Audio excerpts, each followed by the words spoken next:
पातर राम चौका चढ़ी बैठे, पातर राम चौका चढ़ी बैठे। चांदना शोभेला लीलार, चांदना शोभेला लीलार।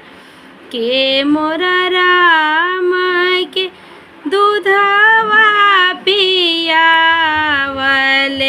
के ईरे आंजले दूनो आँख, के ईरे आंजले दूनो आँख। के मोरा राम के पगिया समारले, के मोरा राम के पगिया समारले।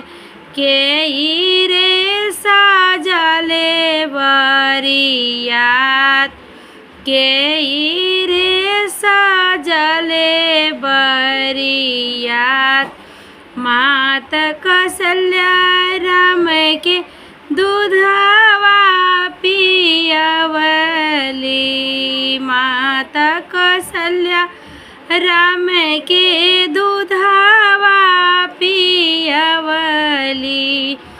फुआ अंजलि दूनो आँख, फुआ अंजलि दूनो आँख।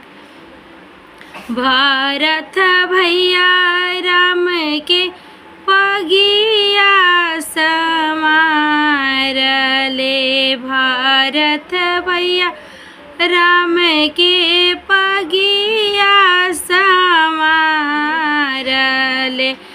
दशरथ साजले बरियात, दशरथ साजले बरियात। एक कोस गईले, एक बन गईले, दूसरा बन गईले। अरे बगिया में सीता बाड़ी खाड़, अरे बगिया में सीता बाड़ी खाड़। कहवा से अइला राम जी, कहवा में चलला, कहवा से अइला राम जी, कहवा में चलला। अरे के करा बगिया होई है सुन, अरे के करा बगिया होई है सुन। अयोध्या से अइली सीता जनकपुर में चलली, अयोध्या से अइली सीता जनकपुर में चलली। जनक जी के बगिया होई है सुन, जनक जी के बगिया होई है सुन।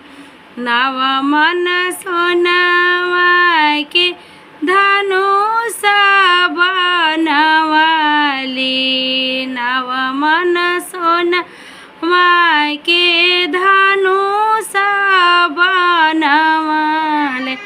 अरे कोई न धनुष अलगाय, अरे कोई न धनुष अलगाय। बरहे बरिसा के राम के देश विदेश के लोग सब आइले।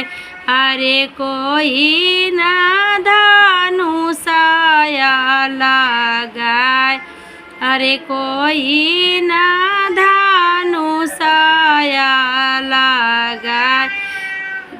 बरहे बरिसा के राम के उमर